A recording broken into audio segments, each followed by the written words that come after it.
Comme je l'ai dit, ce sont les riches qui ont pris le relais. Les Rockefeller, les Carnegie et les Mellon.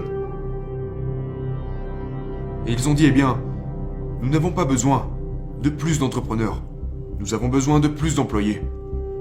Donc le but de l'éducation américaine est de créer des soldats, des employés, des gens qui font ce qu'on leur dise et qui ne savent rien au sujet de l'argent.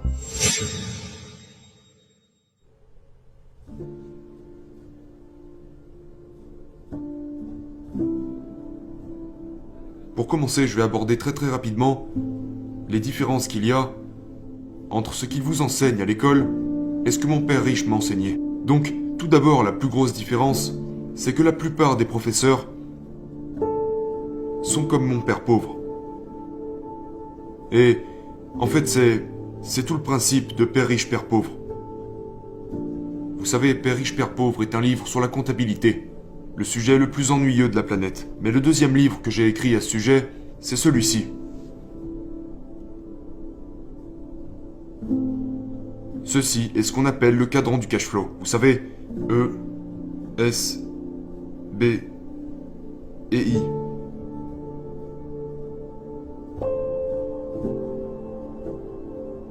Mon père pauvre se situait ici, de ce côté, tandis que mon père riche se situait ici.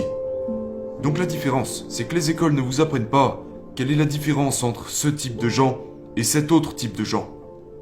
C'est le gros problème. Quand j'avais à peu près ton âge, j'ai dû prendre une décision. Je voulais être un pilote. Tu sais, la plupart de mes amis sont allés piloter pour des compagnies aériennes. Mais j'aurais été là. Ou alors, j'aurais pu piloter des petits avions en Alaska, tu sais, transporter des gens un peu partout, en privé. Un genre de pilote avec un petit avion qui transporte des gens. Ou bien, j'aurais pu posséder une compagnie aérienne. Ou encore, investir dans les compagnies aériennes. Elle est là la différence. En ce qui concerne les mentalités et les compétences, vous ne faites pas seulement que passer d'une catégorie à l'autre. L'éducation est extrêmement différente de ce côté-là que de celui-ci. La distinction ici, c'est que les pauvres se concentrent uniquement ici. Les riches se concentrent ici. Vous voyez, c'est pour ça que je ne veux pas de travail ou quelque chose comme ça. Les pauvres cherchent des emplois pour gagner de l'argent. Le problème, c'est que ce sont eux qui payent le plus d'impôts. Les employés et les petits entrepreneurs payent le plus de taxes, tandis que les gros entrepreneurs et moi nous concentrons ici. Donc nous ne payons pas d'impôts, légalement. Et cela met beaucoup de gens en colère, particulièrement la génération Y. Ils veulent taxer les riches. Mais vous ne pouvez pas taxer les riches parce que les riches n'ont pas de salaire. Vous voyez, si vous avez un travail et que vous avez donc un salaire, vous êtes taxé. Si vous êtes un petit entrepreneur, un vendeur de pizza ou quelque chose comme ça, c'est vous qui payez le plus de taxes. Mais comme les riches, mon père riche m'a appris à me concentrer ici. Mon père pauvre voulait m'apprendre à me concentrer ici. Et c'est ce qu'il n'enseigne pas à l'école. Parce que, pour comprendre cela,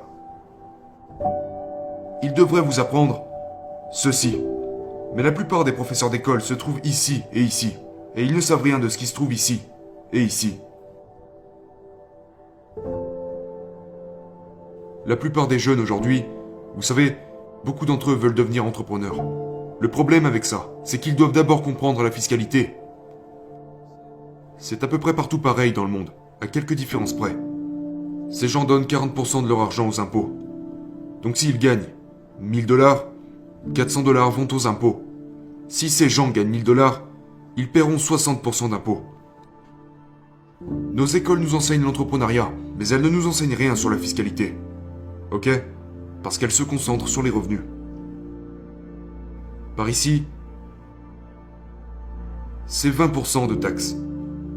Donc s'ils gagnent 1000 $, seulement 200 $ vont aux impôts. Et ces gens-là, 0%.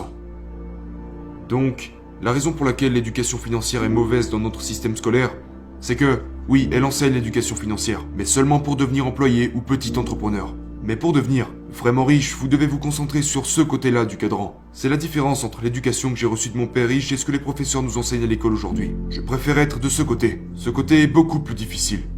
Mais sur le long terme, je trouve ça plus amusant. De ce côté-là, c'est dur parce que vous payez constamment des impôts. Et c'est ces mêmes gens qui disent « taxer les riches », mais les riches ne paieront jamais de taxes.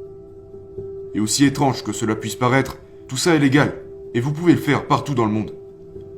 Donc c'était la grande différence. Une dernière chose à laquelle je pense que les jeunes devraient comprendre, c'est, vous savez, dans Père riche, Père pauvre, j'ai écrit au sujet de Ray Kroc, le fondateur de McDonald's. Il enseignait à l'université du Texas pour les futurs diplômés de l'époque, et il a demandé, au fait, la plupart des gens diplômés finissent ici. Du coup, Ray Kroc leur a demandé, dans quel domaine travaille McDonald's? Et tout le monde s'est empressé à dire que McDonald's travaille dans la conception de hamburgers. Et Ray a répondu, non, c'est faux. McDonald's n'est pas dans la conception de hamburgers. McDonald's est dans le domaine de l'immobilier. Alors McDonald's est ici, mais l'argent que génère McDonald's va dans l'immobilier. Et c'est comme ça que je fonctionne. La formule que je suis personnellement est la même que celle de McDonald's. Nous avons une entreprise dans l'éducation qui achète un bien immobilier, ce qui signifie que nous gagnons beaucoup d'argent sans payer d'impôts. Légalement. Mais on ne vous enseignera jamais ça à l'école. La raison pour laquelle les écoles ne vous l'enseigneront jamais, c'est parce que si vous comprenez tout ça, eh bien vous arrêtez d'aller à l'école et vous devenez riche. Donc quand on vous dira d'aller à l'école et de trouver un emploi, vous répondrez non, je pense que je vais plutôt aller là-bas. Pour tous ces gens qui sont furieux de savoir que les riches ne payent pas d'impôts, j'en parle dans Fake. J'ai repris en fait un article du New York Times où ils interrogent Jared Kushner. Mais comme répond Jared Kushner à la question de pourquoi les riches ne payent pas d'impôts, c'est parce qu'ils sont dans l'immobilier. Et donc il explique la raison pour laquelle les riches ne payent pas d'impôts. En fait, il existe 3 types de revenus. Et ils ne vous apprendront jamais ça à l'école. Les professeurs ne sont même pas au courant. Le premier sur les 3 types de revenus.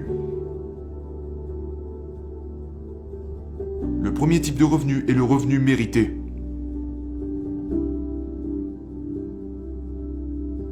Les revenus mérités, c'est quand vous travaillez pour l'argent. C'est mérité. Et les revenus mérités apparaissent ici. Ce sont les gens qui payent des impôts. Ce sont aussi les gens qui voudraient qu'on taxe les riches. Mais vous ne pouvez pas taxer les riches parce qu'ils n'ont pas d'emploi. Le deuxième type de revenus sont les revenus. Les revenus de portefeuille. Et ce type de revenu provient des retournements de maison, ou quand vous achetez une action pour 10 $ et que vous la revendez pour 20 $, c'est les revenus portefeuille. Ok? Je ne fais pas ça. Donc la plupart des gens qui retournent des maisons et tout ça, qui achètent des trucs pour les revendre, reçoivent ce genre de revenus. Et ce genre de revenu est taxé d'environ 20%. Quelque chose comme ça. Mais les revenus pour lesquels les riches travaillent sont appelés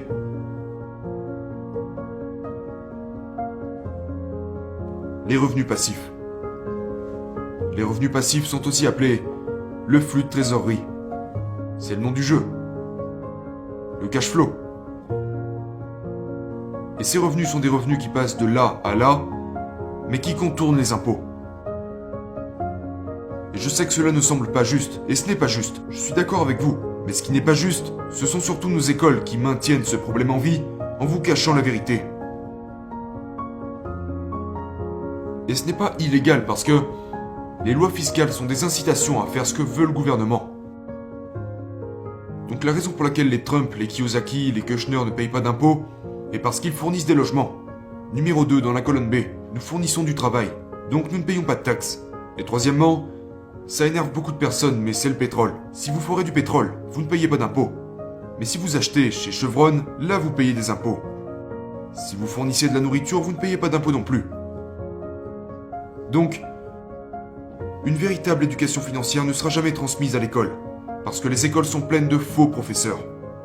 C'était en 1903. Les riches se sont réunis et ils ont pris le contrôle du système éducatif. C'était les Rockefeller, les Mellon et les Carnegie. Ils ont déterminé ce que les écoles allaient enseigner. Et c'est pour ça que nous avons de faux professeurs aujourd'hui. Ils ne vous apprendront jamais ça à l'école. Toutes les écoles disent qu'elles enseignent l'éducation financière, mais c'est une fausse éducation financière. Les gens de ta génération disent « taxer les riches ». Mais ce qu'ils n'ont pas compris, c'est que ça n'arrivera jamais, parce que les lois fiscales ont besoin des riches pour faire appliquer les ordres du gouvernement. Ce sont des incitations. Je fournis des logements, des emplois, de la nourriture. et de l'énergie. C'est ça qu'ils devraient vous enseigner à l'école. Mais les professeurs ne vous l'enseigneront jamais parce que ce sont de faux professeurs. Et ça dure depuis des centaines d'années. Comme je l'ai dit, ce sont les riches qui ont pris le relais. Les Rockefeller, les Carnegie et les Mellon. Et ils ont dit, eh bien, nous n'avons pas besoin de plus d'entrepreneurs. Nous avons besoin de plus d'employés. Donc le but de l'éducation américaine est de créer des soldats, des employés, des gens qui font ce qu'on leur dise, et qui ne savent rien au sujet de l'argent.